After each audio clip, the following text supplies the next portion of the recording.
Today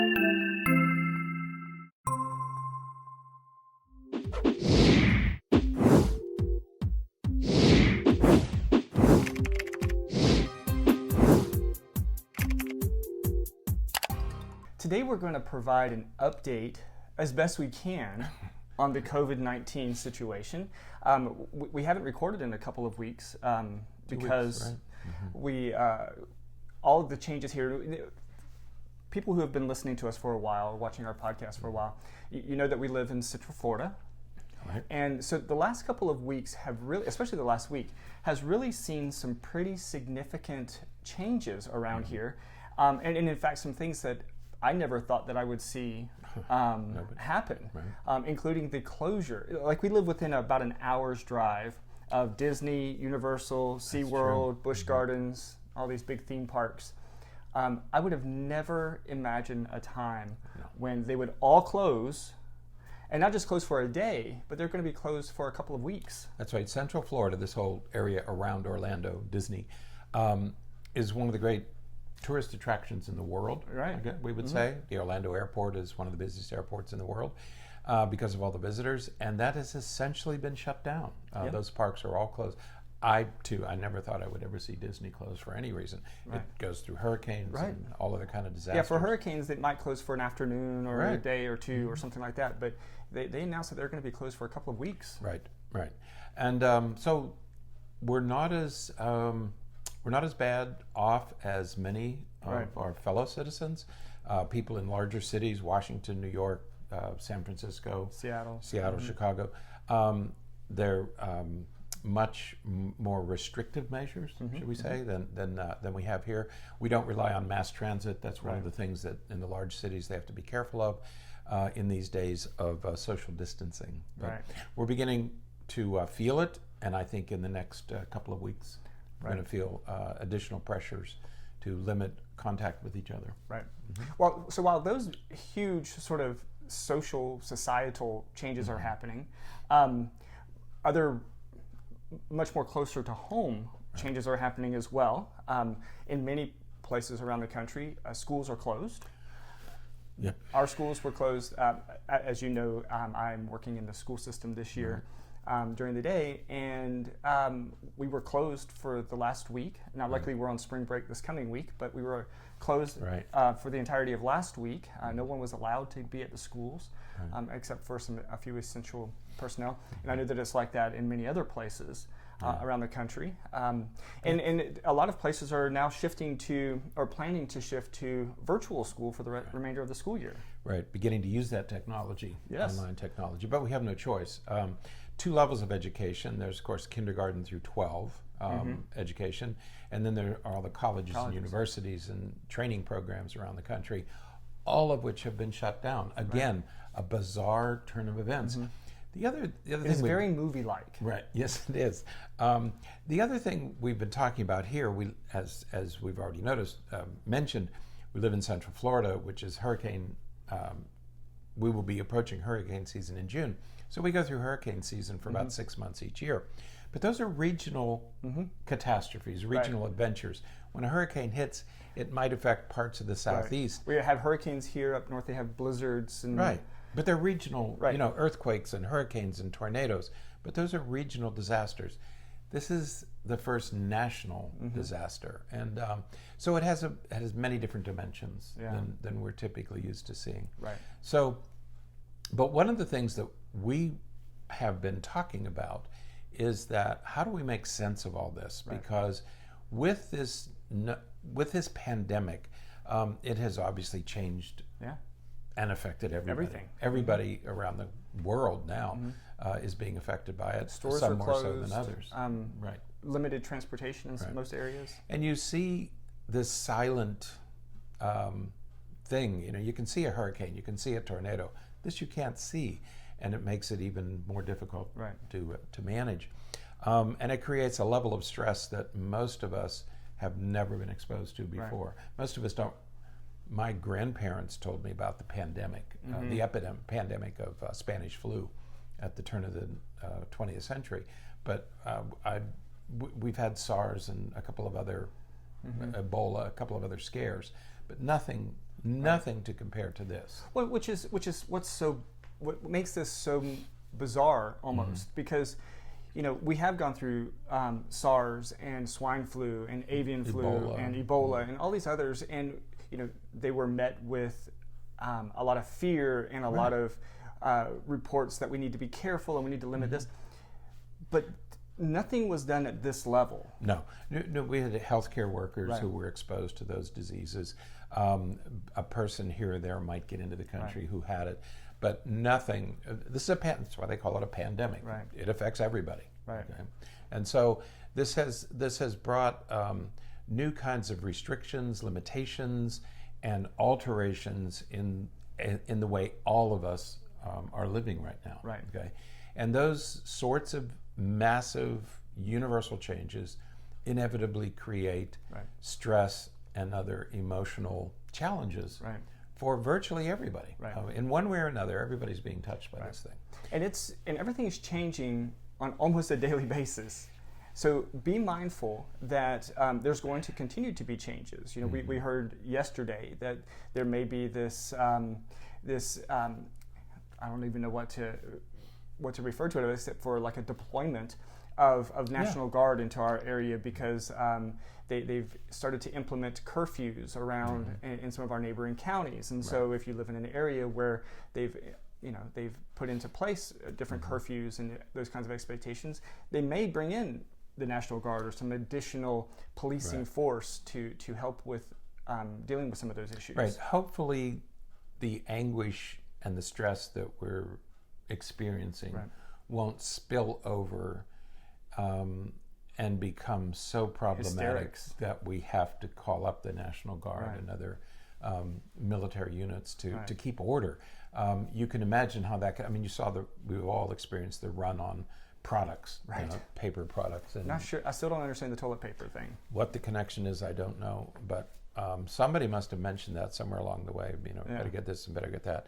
There was a truck in North Carolina, semi-truck with, tons of toilet paper, stolen. The truck was stolen, right? And so the police tracked it down. Really?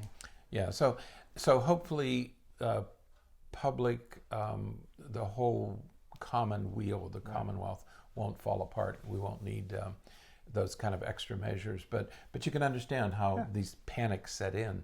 And people are talking about runs on the banks and take your money. None of that's necessary, of course. Yeah, and that's kind of what we want to talk about today. Right. Is amidst all of the panic and amidst all the hysteria, let's sort of regroup, sort of gather our wits about us. And that's what we want to talk about today. Yeah, because it will be very easy and is very easy to freak out. Oh. If you start listening to the news, if you start reading the paper, some of the particular reports in the papers and on the news, it would be very easy to become overwhelmed, to become very stressed and very anxious about what is happening. And we're going to try to provide some strategies and some insight just to kind of help you keep that tempered just a little bit so that you remain safe. That's right. Be mindful, be aware, follow the CDC guidelines and all of that. But at the same time, let's not, go into hysterics where we're, stealing semi-trucks full of toilet paper. Right. So it's this whole pandemic, this whole Corona or COVID-19 pandemic is a serious issue. Okay, but it really isn't an issue that we need to panic or become hysterical about. Serious, yes. Hysteria, no. Right. Okay? And that's because nothing deserves hysteria. Right. That's true. There really isn't any situation where we need to, allow ourselves to get to that level. Once we get to that level, we're not making good decisions. We're not being safe. We're not being healthy. We're not doing the things that we need to do to remain safe in life. When we do our work here with individuals, one of the most common things we find ourselves saying is, do you control your emotions or do your emotions control you? On an individual basis, we want individuals to control their emotions rather than their emotions overwhelm them. And so it is nationally, internationally, globally right now. Right. We don't want emotions to overwhelm us. Right. We want to keep them in check. How do you keep your emotions in check in the face of this invisible enemy? Right. Okay, and so we found this article in a publication called The Conversation. It was written. And just to mention, we have links to several articles. That's right. There are 3 or 4. I think there are about 4 that are linked in the show notes. So if you want to check those out from the American Psychological Association, The Conversation, the CDC, as well as WebMD, there's a blog post there. Right. One of the things we always we talk about frequently here is that one of the recurring themes is you have to get reliable information. You know, Anthony Fauci, the head of the Centers for Infectious Diseases that's a voice of authority. He knows what he's talking about. He's been at this for 50 years. So listen to the experts, okay, and be very careful that you're getting reliable information. And so the articles that are posted today are from reliable sources, okay, and we want to pass those on to you.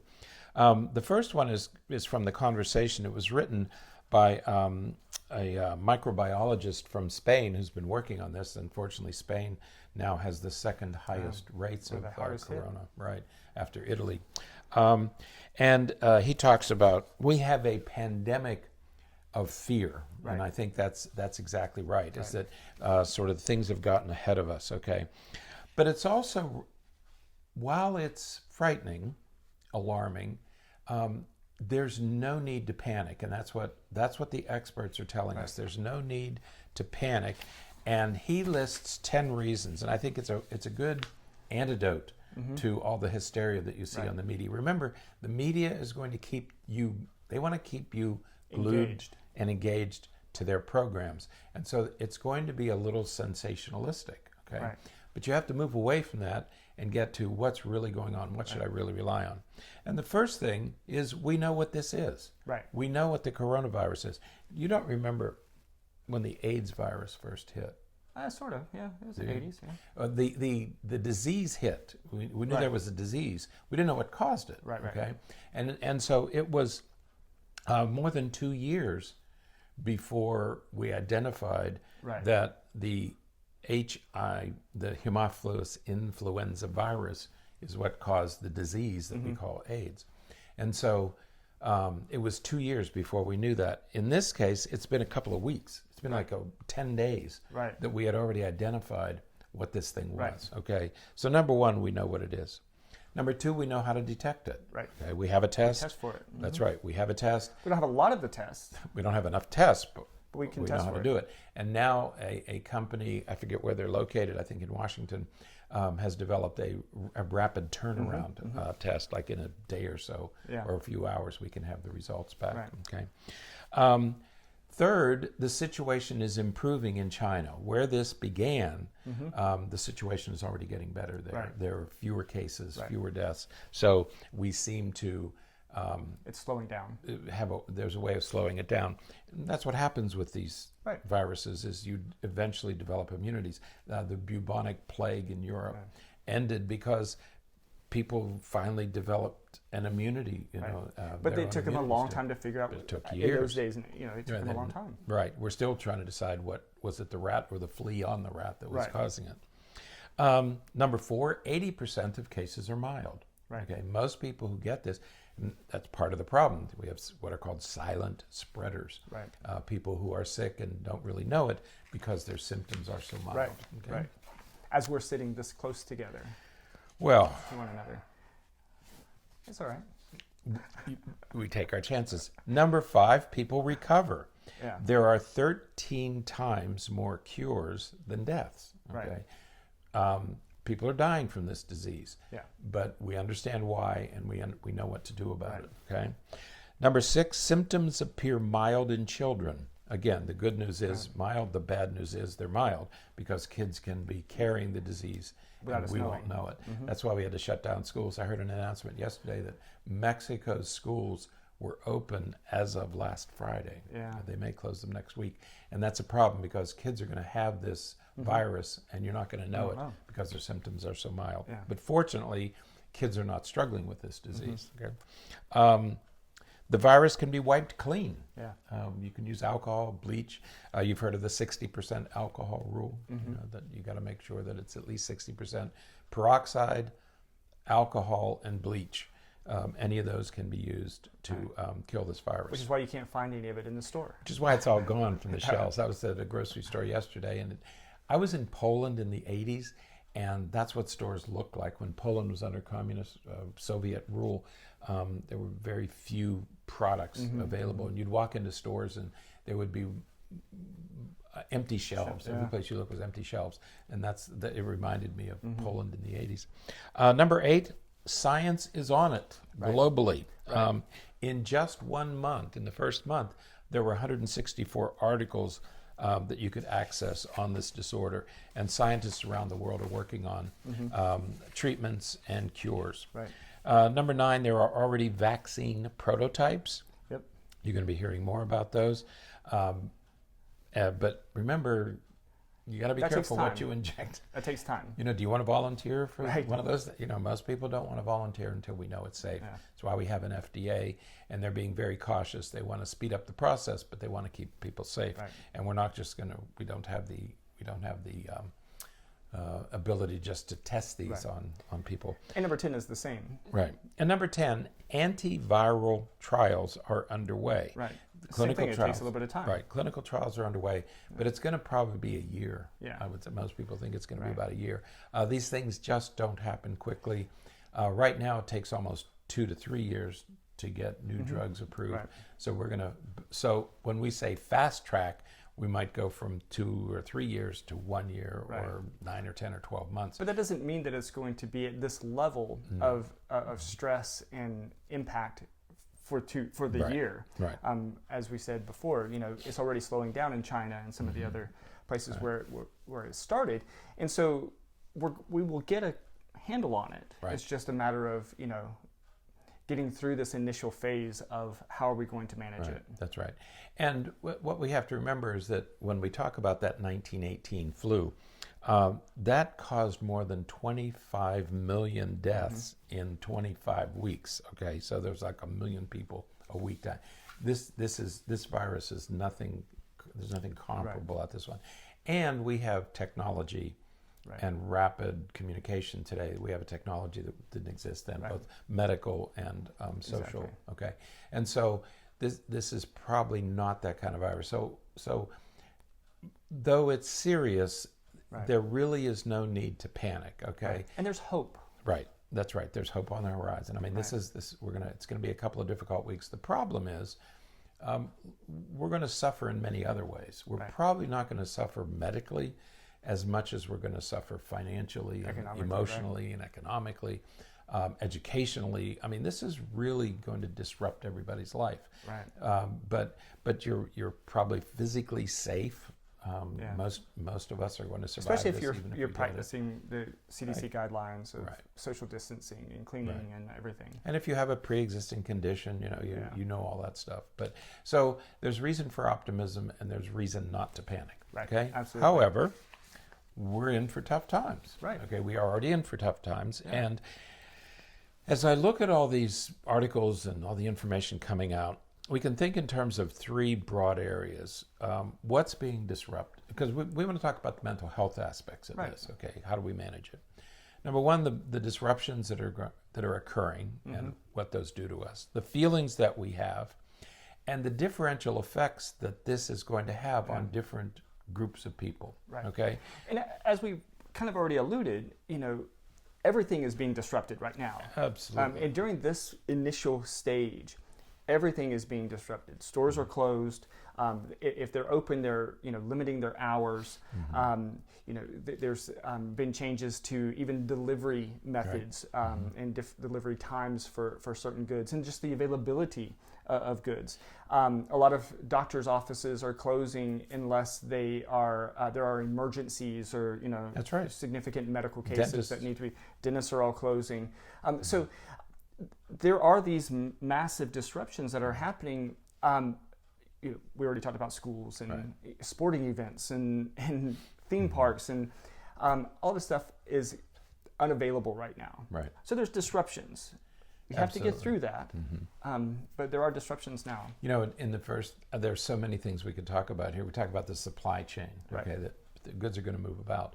What we learned yesterday was that there are fewer goods coming into Florida because the transportation system is focused on larger population centers. Like they need more trucks going to New York and Chicago and Los Angeles, so there are fewer trucks coming here. Okay, and so there is massive disruption, and it's going to create anxiety and stress. Okay, Absolutely.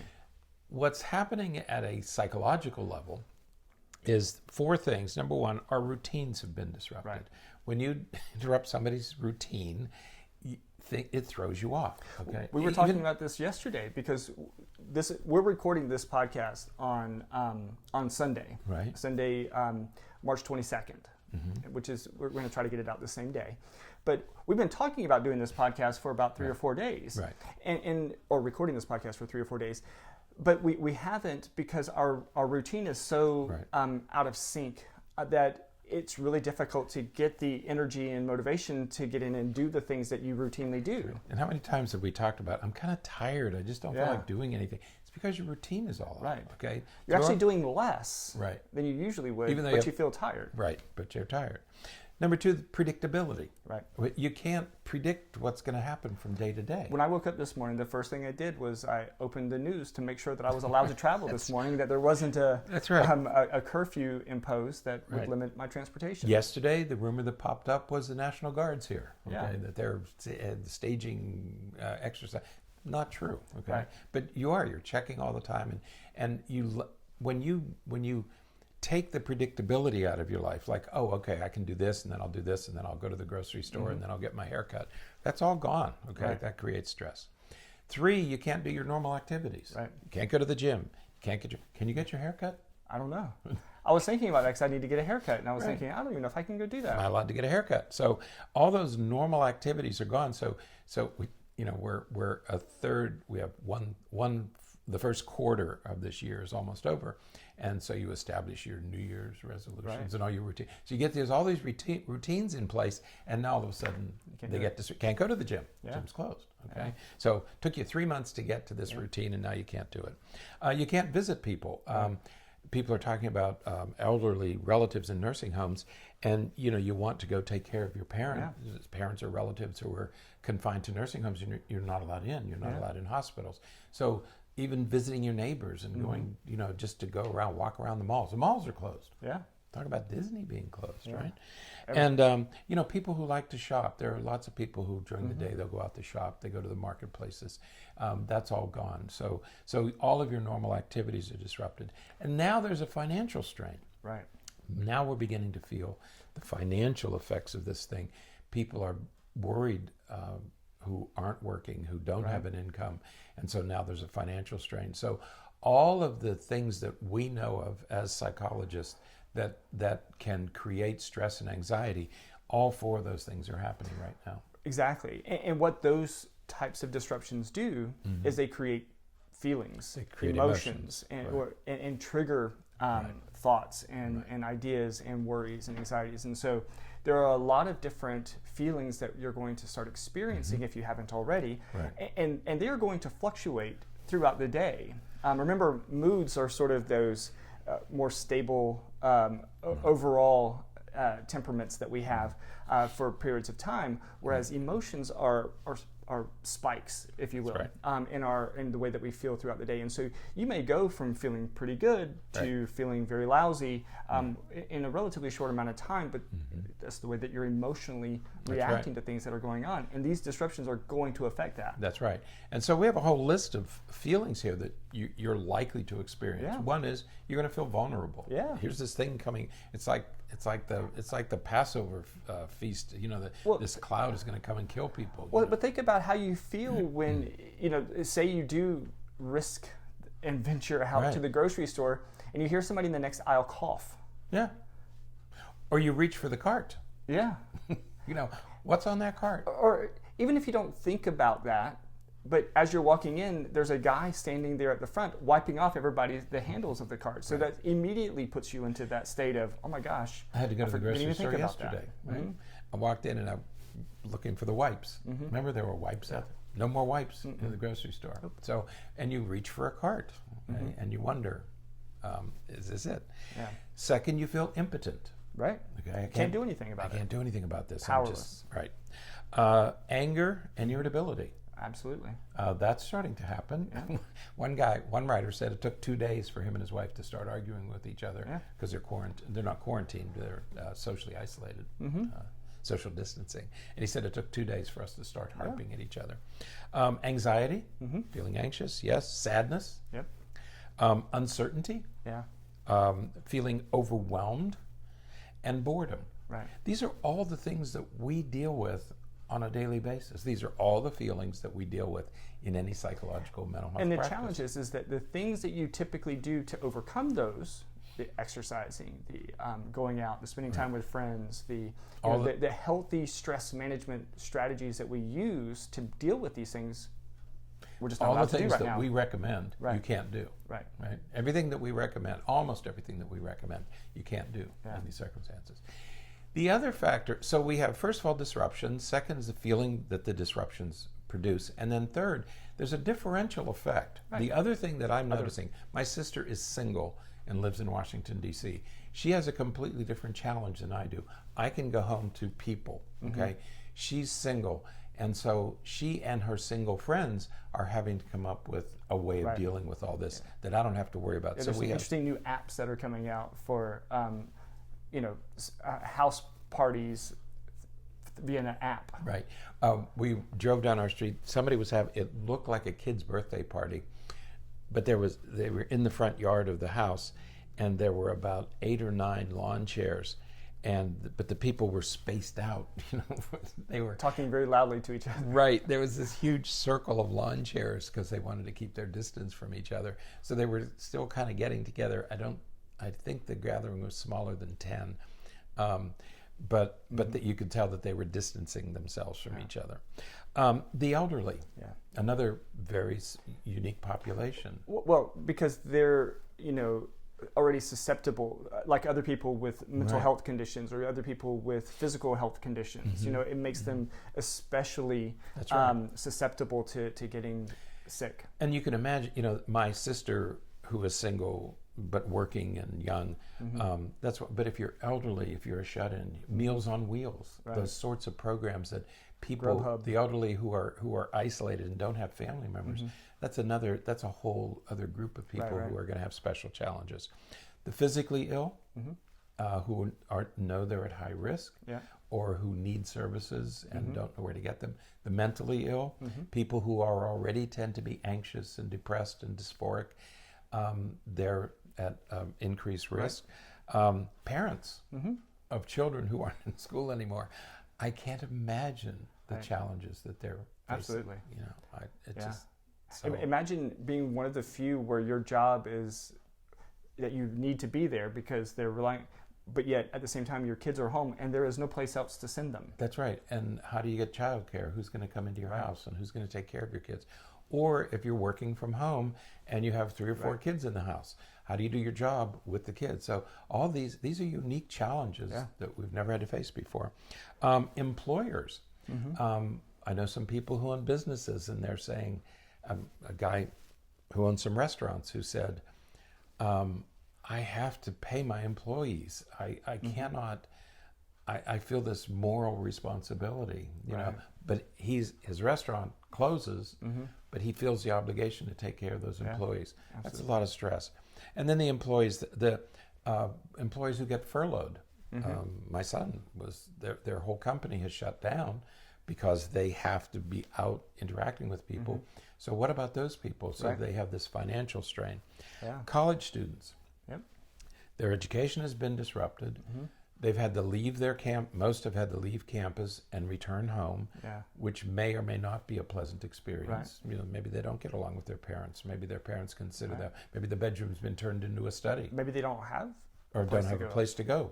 Okay, and so their education has been disrupted, but maybe their entire life has been disrupted. And while they are old enough to have some power over their situation, we think about the K-12 kids. That was my next group. Because their education has essentially come to an end. It has, and they don't have any control over that. They don't even understand what's happening. That's right. All they can do is worry or not, and neither one is a bad thing. Right. If they're not worried, they should be. If they are worried, they probably worry too much. They worried too much. And so you have the whole K-12 crowd in our city. That's 100,000 kids. I mean, and this is a small area. Right. Imagine large school districts, and where are those kids going, and who's taking care of them, and do their parents have to work? Caretakers, people who are caring for others who can't get in to take care of them, or how much contact you have. The homeless. There's an article about the homeless in Seattle. What do you do with the homeless population? I think of people who live under bridges, and they live in sort of they're small close to each other, And then finally, the poor, people who are crammed into small apartments in large cities, where they have 6 or 7 people in a 1-bedroom apartment. They cannot do social distancing. Right. I like all these pictures of people who are at the beaches and at their private places talking, kind of chuckling about social distancing. Think about people who are crammed into small apartments in large cities, and they don't have a choice. They have to live in close proximity. And those same people who, if they lose a week's wages, they're going to lose their home where they're living. That's right. And so then they're going to be homeless. Right. So there's a lot to think about. People are most people live paycheck to paycheck, and this is going to disrupt that. Absolutely. So what we did, and we can't go through all these because it would be way too much information, but what we did is we posted an article from the American Psychological Association, which defines social distancing, quarantine, and isolation, and what you should do, how you manage these things. As all of you know now, the incubation period is 2 weeks. So if you quarantine or isolate, it's for 2 weeks. But this isn't going to go away. Right. And we don't know whether you can get this virus, whether you can get the disease more than once. Right. You're not necessarily immunized simply because you get it. We just don't know. We don't have the data. Okay.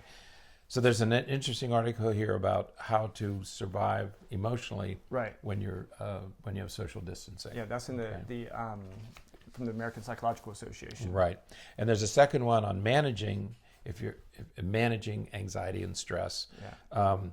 Remember, everybody's a little bit different. So if you are living with family members, everybody's going to manage this thing a little differently, even within a family. Okay. So remember that different people will react differently. And it's important, in light of this idea of managing your stress and anxiety. We're not just going to say, go read the article. Think about things that you can do that manage stress and anxiety that you can do within these boundaries of, social distancing and remaining safe and secure. Going for walks, just because you're going for a walk doesn't mean that you're going to be around, all these other people or anything. You can go for walks by yourself. There's nothing to suggest that walking around by yourself, that is, the virus is going to, be in the air and float around and get to you. So, be healthy, exercise. You can exercise in your home. You can do, push-ups and sit-ups and aerobics. You can go to YouTube and pull up some videos and exercise there in your home to keep yourself fit. Remember, this is a respiratory virus, so you want to keep your cardiovascular system on efficient and effective and working at high capacity, so that it can help fend off some of these things that may be coming your way. That's right. One of the last articles we posted is by Seth Gillihan. I think we've talked about some of his work before. This was published on March 20th, okay, so just a couple days old. And he talks about 5 things that you can do. And the first one This is from the WebMD. Yeah, be good to your body. Right. And that's what you're talking about. Yeah. Sleep. Eat well. Sleep, eat, and exercise, okay? Things we've always talked about. You've got to stay healthy. As you said, this is a respiratory problem. You have to keep your lungs healthy. You have to keep everything working well, okay? Right.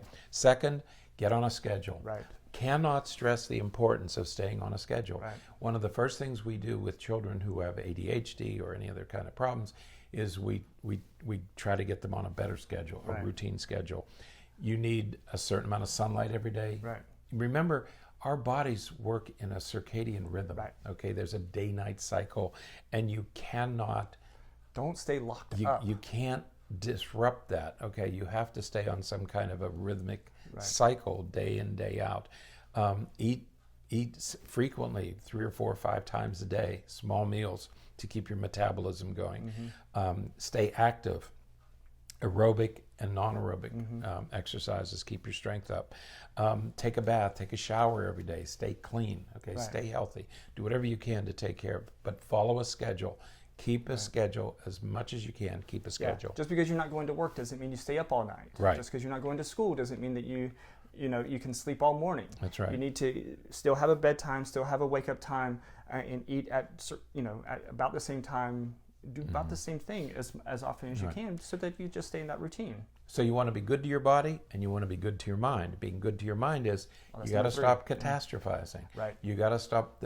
You just have to force yourself to think logically and rationally. We began this discussion with 10 reasons not to panic. Right. Okay, there are more reasons not to panic than to panic. Don't catastrophize. Don't go looking through social media to see what the real story is. Don't worry about conspiracy theories. This is not the time for that. This is a biological organism, and scientists will figure out a way to deal with it. Right. Yeah. So definitely a part of being kind to your mind is to be mindful of what you're exposing yourself to intellectually. What information you're receiving, what you're seeking out, what you're reading, what you're listening to. Be mindful of that stuff, because the more negative you're exposed to, the more negative you're going to feel and think. That's So that's not taking care of yourself very well. Something we do every day. We talk about here, negative thoughts. As you avoid negative thinking, start thinking about the positives. Somebody mentioned today or yesterday, think of all those grocery store workers who are working themselves, or truck drivers who are working overtime, and people are in stores and stocking shelves. Somebody walked in mentioned a grocery store the other day that with all the pressure, the grocery store employees have been so pleasant. Okay, so, and look at the healthcare workers, look at the first responders, all these people who are, look at paramedics who are still going into homes and dealing with people in crisis. And so think about all those people who are, all the people out there, restaurants who are trying to stay afloat and staying up and doing what they can to keep this thing going. And so, yeah, there are some bad characters out there, and there's a lot of hoarding with a capital H going on. But think about all the good things that are happening, okay? Find moments of stillness. You have to practice those. Mindfulness.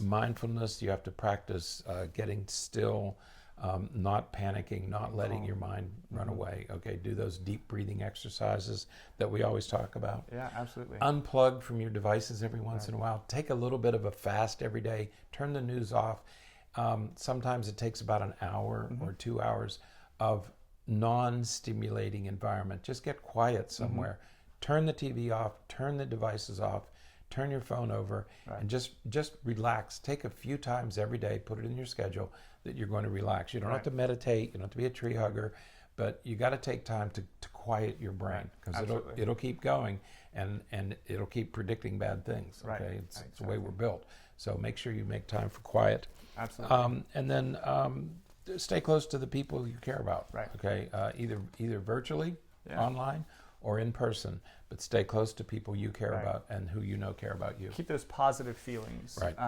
And remember, because it's going to be very easy for all those negative feelings that we were talking about earlier to take over. So let's make sure you stay connected with people that make you feel good, that you feel good talking to and feel good interacting with. And talk about things that make you feel good. Don't just sit and talk to your best friend about the coronavirus. There's no, that's not really going to necessarily help. Talk to your friend and laugh and enjoy time. Yeah, remember, we're going to get through this. Yeah. Okay, it may be weeks, it may be months. We're going to get through this. We're kind of all in this together right now. Suddenly those national color, all those barriers are starting to break down, because now we have a common enemy. And just like wars and other catastrophes, it's going to bring us together, and that's a good thing. It's time that we do come together. But go ahead and do those things, baking bread and doing things that you've always wanted to do. You bought a lot of extra food, get some new recipes out and do some cooking. Absolutely. But enjoy what you can. We know there are all these bad things going on, but enjoy what you have. I talked to a guy yesterday who said, he got furloughed from his job because of the way it's changing. But he said, I also got notified that my children's daycare was closed, so I get to spend more time with my kids. So it's a trade-off. He said it's a trade-off. He said, I'm worried about my job, but I get to spend more time with my kids, which is a good thing. Yeah. Okay. Absolutely. So go ahead Find and some positive. find some positives. Okay. Absolutely. So, all right. That is it for today. We're going to do our best to be back next week with maybe a different topic and not on the COVID-19. Yeah, hopefully we won't have to talk too long about this. Absolutely. So until then, stay happy, stay healthy, and forget to be afraid. Don't panic. There's no need to forget to be afraid. Who would have thought? I would have thought it. Speaking of who would have thought, 2015, Bill Gates talked about this in a TED Talk. Look it up. Something similar. Yeah, Talked about a virus. Yep. But you said it then. Forget to be afraid. That's right. So, Okay. Prescient. That's right. Prescient. Yeah, see. Yeah, you got it. You and Bill Gates.